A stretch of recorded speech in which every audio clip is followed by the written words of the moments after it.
Welcome back to History 108.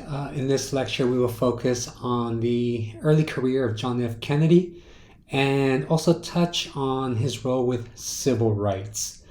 So there's a lot to talk about JFK. Some of you might enjoy the conspiracies, obviously, of his death, but we'll leave that to somebody else who likes that type of topic. We're going to focus on more meat and potato type of issues in this lecture and in this module.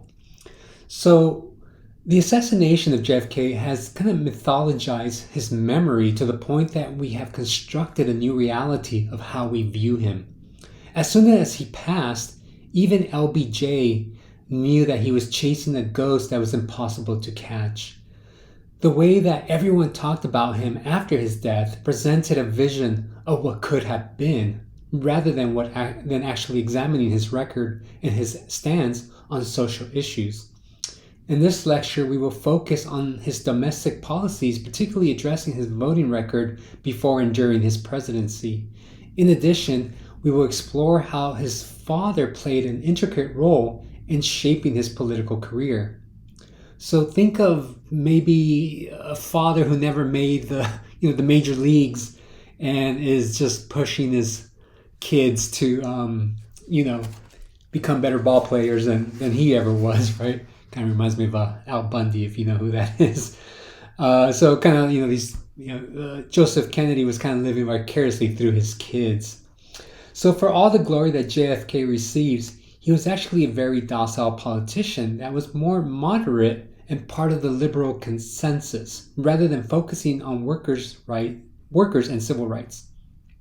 As one scholar argued, quote, because of his style, his consummate skills in shaping a distinctive public image, and our own tendency to interpret society in terms of its political leaders, we have made Kennedy synonymous with 1960s activism.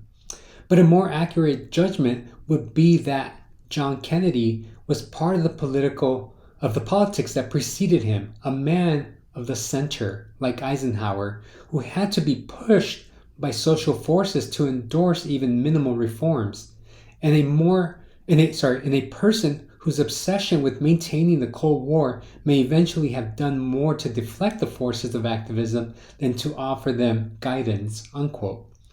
In other words, he was too timid or even indifferent at times to do anything about the real problems that Americans face, and would much rather just coast through his presidency, continuing the policy of his predecessors. And the last point that I want to address is to analyze this point of what was his impact on civil rights. So again, he's been presented as this kind of great civil rights leader, and we're going to challenge that perspective by looking at specific events. All right. So let's begin by looking at his early life, particularly the way his father, as you can see him over here, kind of shaped who he would later become. So JFK's father was Joseph Kennedy, a bootlegger making his fortune in the Scotch whiskey trade, then becoming an executive in the motion pictures, then becoming the head of FDR's Security and Exchange Commission, always seeking approval and acceptance from the old WASP stock. So he was somebody that wanted to make it, if you will, right, and be respected by a certain class of people. His strive to become more and a somebody shaped his parenting, as his children would feel the brunt of a competitive household. Whether it was sports or even daily discussions, each child in the Kennedy household had to hold their own and prove that they were better than the others. And if they lost or got hurt, they could not show any negative emotion. In fact, John was a sickly child, suffering from back problems, and was diagnosed with Addison's disease, which to his father, Joseph, became, quote, an irritation as it threatened to get in the way of everything that they were trying to accomplish, unquote. He was never supposed to be the heir apparent. However, his oldest brother, Joseph P. Kennedy Jr., who was the epitome of health, talent, and athleticism, was killed on a suicide mission during the war. With his father demanding that John enter politics, he became a candidate of the 11th Congressional District of Massachusetts, serving an Italian and Irish working class. Joe Kennedy was a notorious womanizer and slept with Hollywood starlets or anyone that was within reach, such as his daughter's friends. The apple didn't fall far from the tree, however. For JFK, it seemed like for him, it was something he was supposed to do. Due to his father's kind of Darwinian ideals rather than his own personal beliefs. In fact, his health stopped him from doing much, and he often felt forced to play sports, to dance, or to join a party just to avoid any confrontation with his father, and thus demonstrating that he could live up to his father's standards. When it came to politics, John saw the world through that same lens, as, quote, he detested those who were indecisive, equating their fear of taking a strong stand with effeminacy, unquote. His intellectual development was also a byproduct of his father's expectations, along with his political ambitions. His senior thesis, called Why England Slept, regarding England's inability to react to Hitler's dictatorship, was subpar, but his political connections allowed it to be published and be viewed as some sort of intellectual discussions on global politics. However, the reality was that had he not been the son of Joe Kennedy, no one would have given it a second look. Harold Laski, a famous English intellectual and a friend of the family, said it best, quote, have 100 seniors do books like this as part of the normal work in their final year. But they don't publish them for the good reason that their importance lies solely in what they get out of doing them and not out of what they actually say, unquote. His other book, Profile in Courage, in 1955, represented the same scenario, as it was more about building an image and crafting his own story, which unfortunately was researched and written mostly by Ted Sorensen and Jules Davids, while Kennedy received the credit and accolades. I did read that he actually donated some of this money to, I think, a African-American university. But, he didn't write this book that was supposed to be about himself.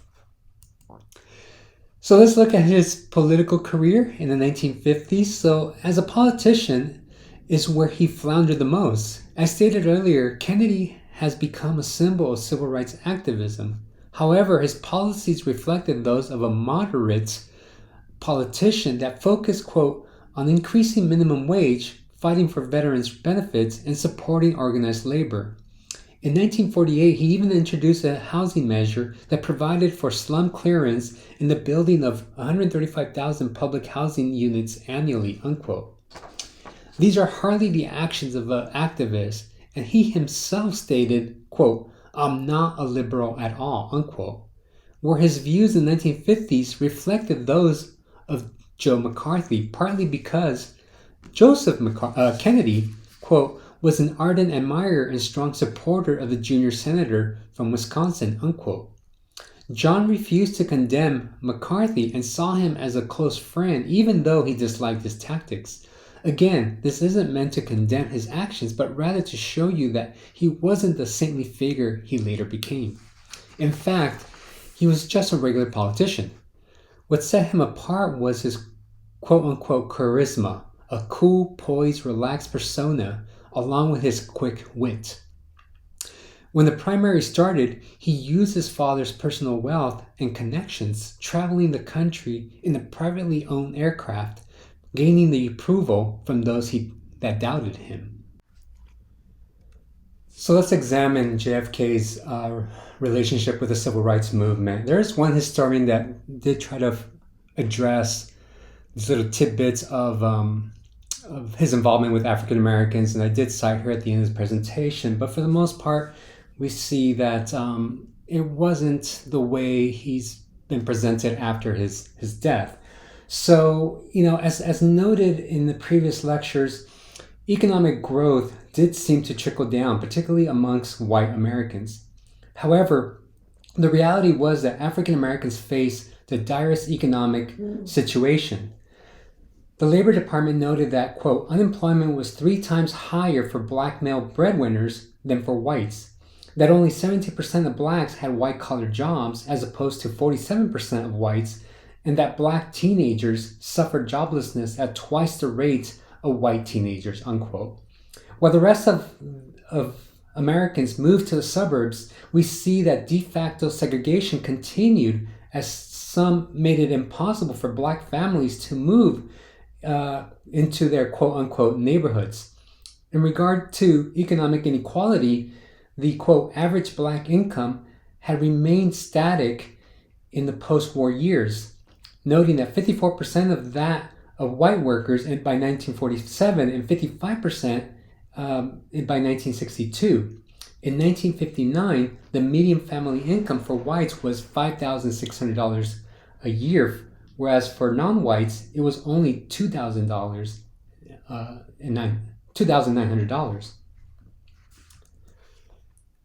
As much as people despise LBJ, the one thing that can be said about him was that he was authentic and could relate to topics on civil rights and poverty.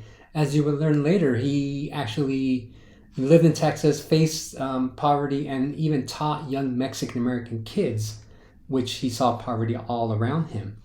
With JFK, it is difficult to reach the same conclusion, particularly because of the silver spoon that he was raised with. Even Henry Fairlile, a British journalist, stated Kennedy's domestic policy was, quote, unquote, an absolute failure. As much as we talk about a Kennedy legacy and Camelot, we have to remember that the election was extremely tight, winning by a little over 100,000 votes out of the 60 million cast, which meant that Kennedy had to thread the needle, as any radical action during his presidency could derail it. When it came to his presidential legislation, it seemed to reflect policies from the previous decade rather than something promising that reflected his inaugural speech. Though poverty had decreased in the previous 15 years, the fact was that 1/4 of Americans lived in poverty still. Kennedy's solution was to provide more of the same, which is tax cuts that would hopefully increase consumer spending, thus creating jobs and generate sustained economic growth. Other policies included increasing the minimum wage, which did pass, but the final version excluded 700,000 workers who needed the assistance the most. Ultimately, he felt that civil rights could be addressed through creating economic opportunities, ignoring how legal segregation deprived blacks of opportunities.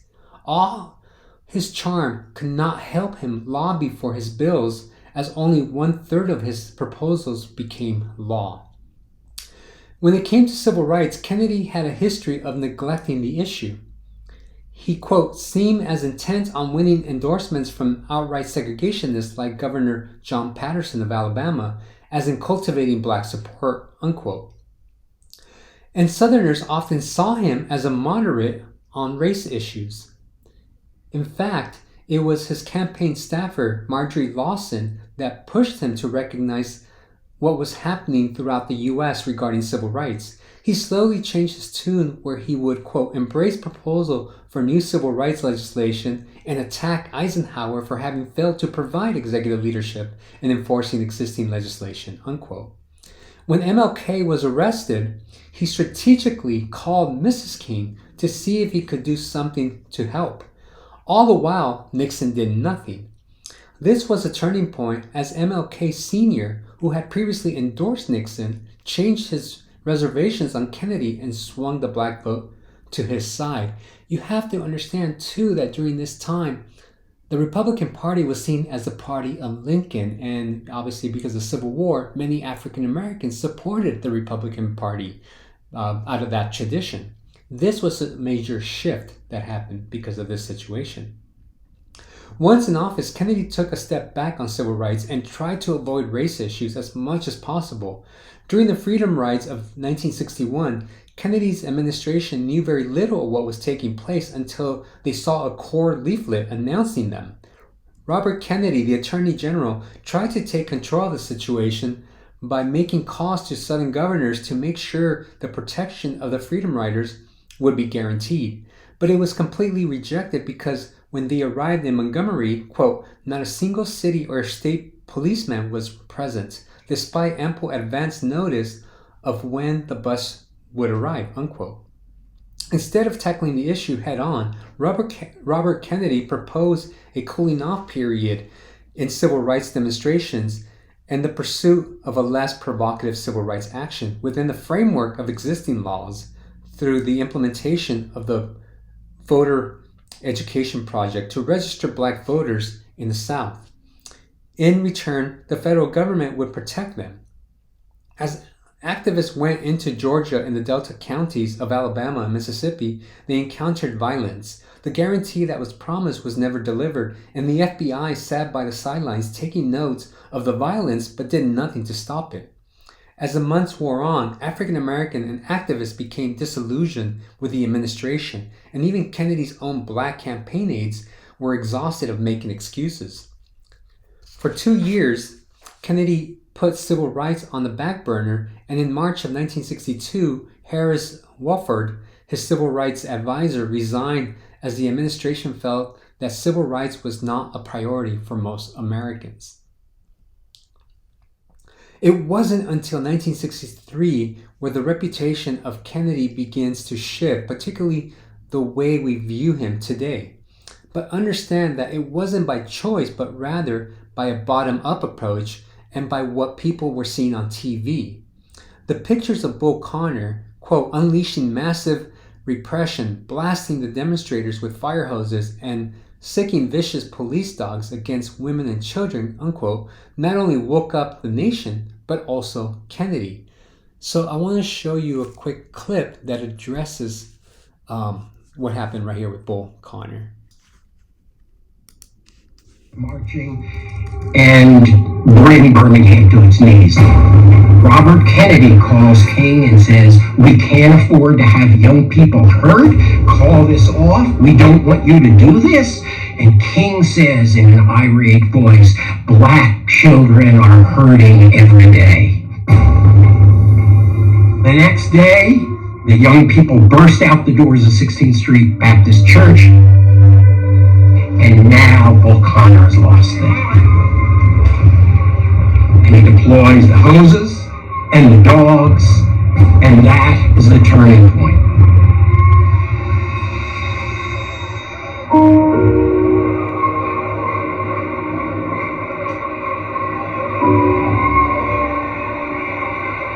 It's awful to see an adult hosed down or attacked by a dog or beaten with a baton.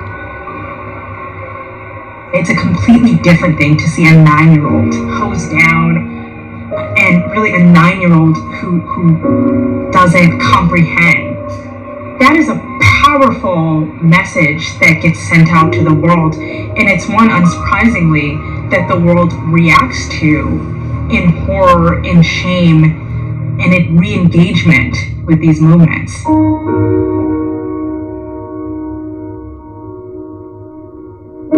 Those images, they are seared into the nation's brain.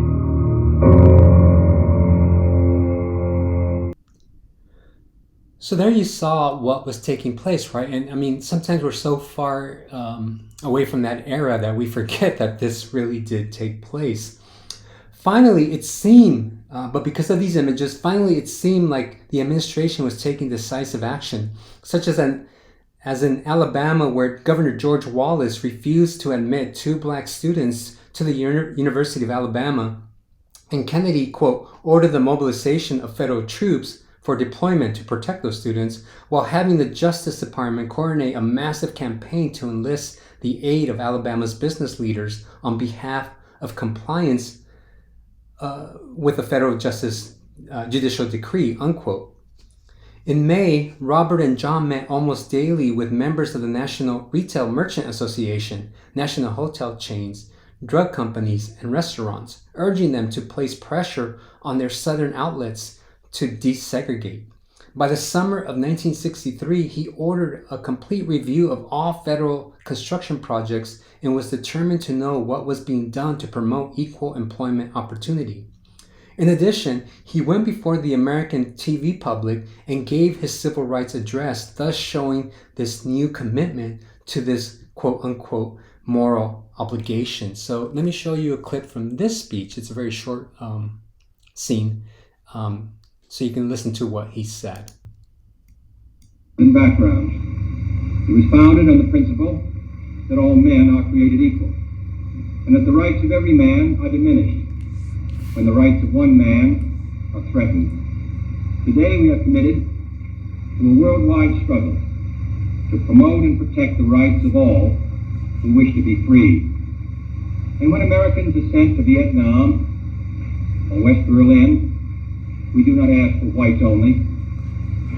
It ought to be possible, therefore, for American students of any color to attend any public institution they select without having to be backed up by troops.